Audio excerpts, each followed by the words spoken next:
بسم اللہ الرحمن الرحیم۔ السلام علیکم۔ آپ دیکھ رہے ہیں ٹی ڈی پی انالیٹیکا۔ اس وقت پاکستان کے چیف جسٹس جناب عمر عطا بندیال وہ حکومت نشانے پہ ہیں۔ وجہ یہ ہے کہ اس وقت بہت ہی اہم فیصلے جہاں حکومت کی مجرمانہ حرکتوں کے اوپر سنوائی یا اس کے کیسز سنے جا رہے ہیں، جس میں آئین پاکستان کی وائلیشن ہے، الیکشن سے فرار اور ہیومن رائٹس کی بے پناہ وائلیشنز، اس کے علاوہ توہین عدالت کے بے پناہ کیسز۔ ان سارے حالات میں کوئی اور چیف جسٹس ہوتا تو وہ شاید، یا کوئی بھی اور شخص ہوتا تو وہ شاید ہتھیار پھینک دیتا، لیکن جناب عمر عطا بندیال مضبوطی کے ساتھ کھڑے ہیں، اور دوسری طرف سے ان کی ذات اور ان کے رفقا اور رشتہ داروں کے خلاف ایک بہت بڑی کیمپین چلائی جا رہی ہے۔ آپ نے پہلے بھی دیکھا کہ ہماری جو نیشنل اسمبلی ہے وہاں پہ جو تقریریں ہوئیں اس پہ بڑے الزامات لگائے گئے۔ آج بھی خواجہ آصف صاحب ایک پریس کانفرنس کرتے رہے۔ میں حیران ہوتا ہوں ان لوگوں کی عقل پہ کہ بار بار ایک الزام لگاتے ہیں کہ جی عدالت کو پنچایت نہیں، عدالت کا یہ کام نہیں ہے کہ وہ مذاکرات کرائے۔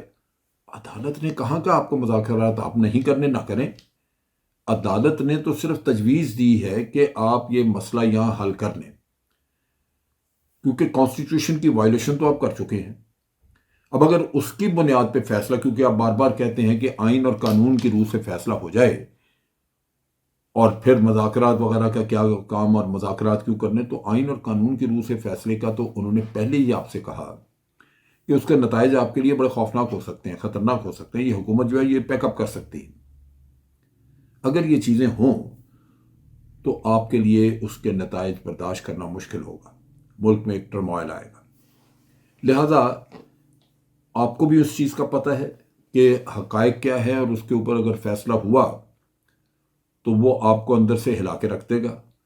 نتیجہ یہ کہ آپ ہر طرح کے پریشر ٹیکٹکس استعمال کر رہے ہیں۔ آپ نے کہا کہ ایک شخص کو اکاموڈیٹ کرنے کے لیے یہ سارا کچھ چیف جسٹس یا عدالت یہ سارا کچھ کر رہی ہے۔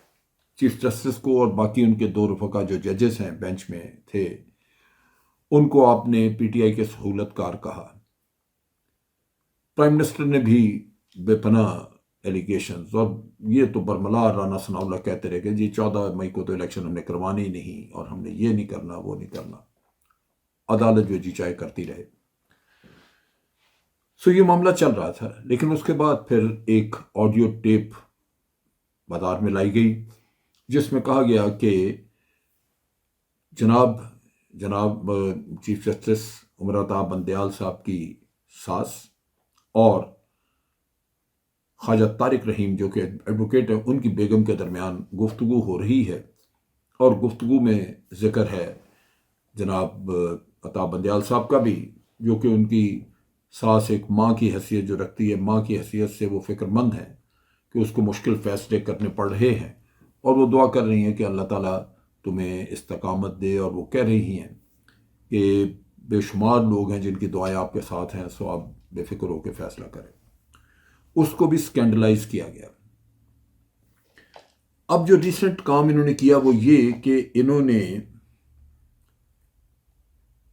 چیف جسٹس کو ہیرس کرنے کے لیے، ان کو ایک طرح سے خائف کرنے کے لیے، ان کے بردر ان لا یعنی ان کی ہمشیرہ کے خامند ملک امجد علی نون، جن سے کہ چیف جسٹس کی ہمشیرہ بیائی ہوئی ہیں، ملک امجد علی نون کے خلاف ایک بھونڈا سا کیس کھڑا کیا۔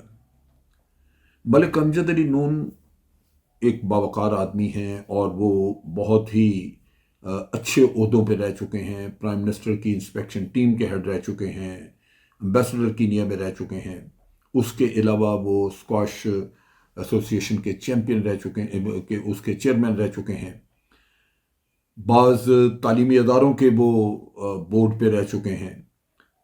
بہت سارے ایسے کام انہوں نے، اور بہت ساری ایسی جگہوں پہ وہ رہے ہیں جہاں انسان سمجھتا ہے کہ وہاں پہ جانا یا وہاں اس کے ساتھ منسلک ہونا وہ آپ کے لیے ایک بہت بڑی عزت کی بات ہے۔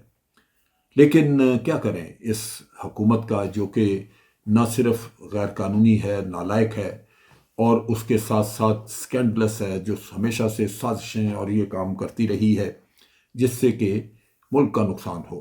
لہذا انہوں نے ان کے اوپر ایک کیس بنایا جھوٹا۔ اب کیس کی نوعیت یوں ہے کہ ملک امجد علی نون ایک وقت میں لاہور ویسٹ مینجمنٹ اتھارٹی جو ہے اس کے چیئرمین تھے۔ اب یہ چیئرمین کا عہدہ جو ہے یہ کوئی سرکاری ملازمت کا عہدہ نہیں ہے، یہ ایک اعزازی عہدہ ہوتا ہے۔ مختلف قسم کی جو آرگنائزیشن ہیں ان کے چیئرمین بن جاتے ہیں۔ عموماً تو اس میں جیسے سوئی نودن ہے، اس کے چیئرمین اگر ہیں تو وہ عموماً ان میں سے یا تو کسی گورنمنٹ نے کو مقرر کیے ہوں گے کہ جی آپ مہربانی کر کے چیئرمین ہو جائے، جو کہ وہ آلریڈی اعزازی ہوتا ہے، اس میں انہوں نے کچھ فیس نہیں، کوئی پیسے نہیں لیتے، تنخواہ نہیں لیتے۔ اور دوسری طرف بعض اوقات یہ ہوتا ہے کہ جو شیئر ہولڈرز ہیں اس میں، جن کے پاس میجورٹی شیئرز ہیں، وہ بعض اوقات اپنے بورڈ میں سے چن لیتے ہیں کس کو چیئرمین بنانا ہے، تو وہ بن جاتا ہے۔ سو بورڈ کے ممبر یا ڈائریکٹر جو ہیں ان کی حیثیت ایڈوائزری حیثیت ہے، وہ نصیحت کر سکتے ہیں، رائے دے سکتے ہیں، بعض چیزوں پہ وہ پوچھ سکتے ہیں کہ جی آپ نے یہ کام کیوں کیا، لیکن ان کی حیثیت یہ نہیں ہے کہ وہ یہ کہیں کہ جی آپ فلاں کام اس طرح کریں۔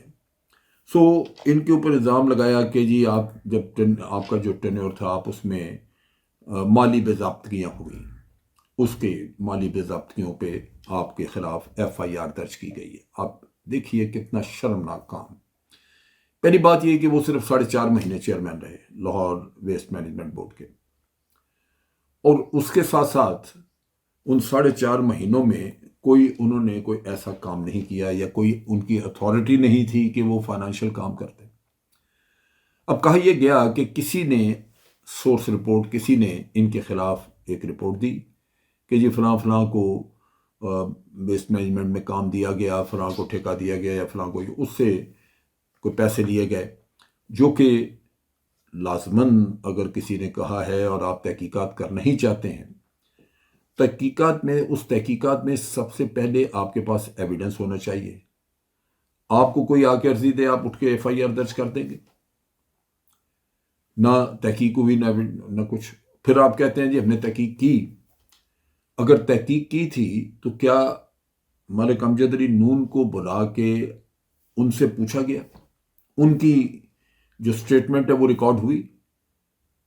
انہوں نے اپنی ورشن دی کہ ان کی سائٹ پہ جو ایلیگیشن لگی ہیں وہ اپنے دفاع میں کچھ بتاتے کہ کیا ہے؟ ان کو بلایا نہیں گیا۔ یعنی جس پہ آپ الزام عائد کر رہے ہیں اس کو یہ حق بھی نہیں دیا کہ وہ اپنی وضاحت دے دے، یا وہ کم از کم بتا دے کہ جی جو آپ بتا رہے ہیں یا کہہ رہے ہیں اس سے میرا تو تعلق ہی کوئی نہیں، یہ تو فلاں کا کام تھا۔ سو ان چیزوں کو اگر آپ سامنے رکھیں تو بدنیتی اتنی واضح نظر آتی ہے کہ آدمی سمجھتا ہے کہ یہ کیا ہو گیا ملک کو، ہمارے ملک کو ہو کیا گیا؟ اس کو کون وہ مجرم لوگ ہیں جنہوں نے اس کو جنگل بنا کے رکھ دیا؟ کیا یہ حکومت والے لوگ ہیں؟ اگر یہ حکومت والے کر رہے ہیں تو ان سے زیادہ مکروہ لوگ کوئی نہیں ہے اس ملک میں جو لوگوں کو اس طرح بے توقیر کرنے کی کوشش کر رہے ہیں۔ اب یہ اینٹی کرپشن تھانے میں وہیں ان کی لاہور ریجن میں 7 اپریل کو ان کی ایف آئی آر درج کی گئی، اور 7 اپریل سے جو دن گزرے درمیان میں کوئی ہفتہ 10 دن 15 دن اس میں کوئی جعلی سی انکوائری وغیرہ بنائی گئی، اور اس طرح ان کے اوپر فائنینشیل کرپشن کا الزام عائد کر دیا گیا۔ اب چونکہ یہ بالکل جھوٹی ایلیگیشنز ہیں، اگر یہ الزام درست ہوتے تو پھر ثبوت پاس اور آپ امجد علی نون کو بلا کے سامنے کریں، وہ نہیں کیا۔ لہذا ہوگا یہی کہ بالآخر بعد میں ان کو خوار کر کے ہر روز بلا، ادھر کر تھانے کا چکر لگوا، یا ہو سکتا ہے تھانے میں کچھ دنوں کے لیے بند بھی کر دیں، تو ساری کارروائی کے بعد کیس تو ختم ہو جائے گا، کیونکہ کیس جھوٹا ہے، اس میں ہے کچھ نہیں۔ لیکن آپ امیجن کریں کہ حالات کہاں تک جا چکے ہیں۔ اب ہو سکتا ہے کہ چیف جسٹس کی ہمشیرہ اور ان کے بچے وہ چیف جسٹس کے سامنے روئیں کہ جناب مسئلہ آپ کا ہے، رگڑے ہم جا رہے ہیں بلا وجہ، لیکن پاکستان میں کوئی پوچھنے والا نہیں، کوئی گرفت کرنے والا نہیں کہ آپ کر کیا رہے ہیں۔ یعنی اتنی دیدہ دلیری سے سپریم کورٹ کے ججز کو بلیک میل کرنے کا کام پہلے ہم نے کبھی نہیں دیکھا. یہ وہ صورتحال ہے جو کہ آج آپ کو اس مکروہ گورنمنٹ کا چہرہ دکھا رہی ہے.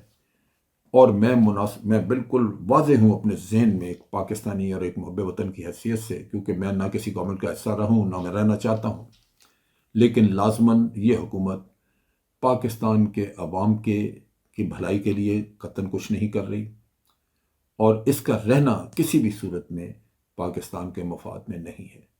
یہ ہمیں ذہن میں رکھنا چاہیے.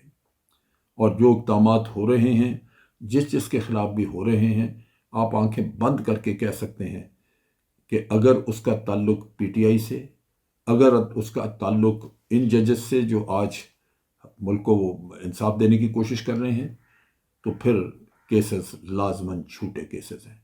ان پہ قطعاً کسی قسم کا یقین کرنا، اعتماد کرنا، میں سمجھتا ہوں وہ ملک کے ساتھ زیادتی ہوگی. اب تک کے لیے اتنا ہی. افواج پاکستان زندہ باد، پاکستان پائندہ باد.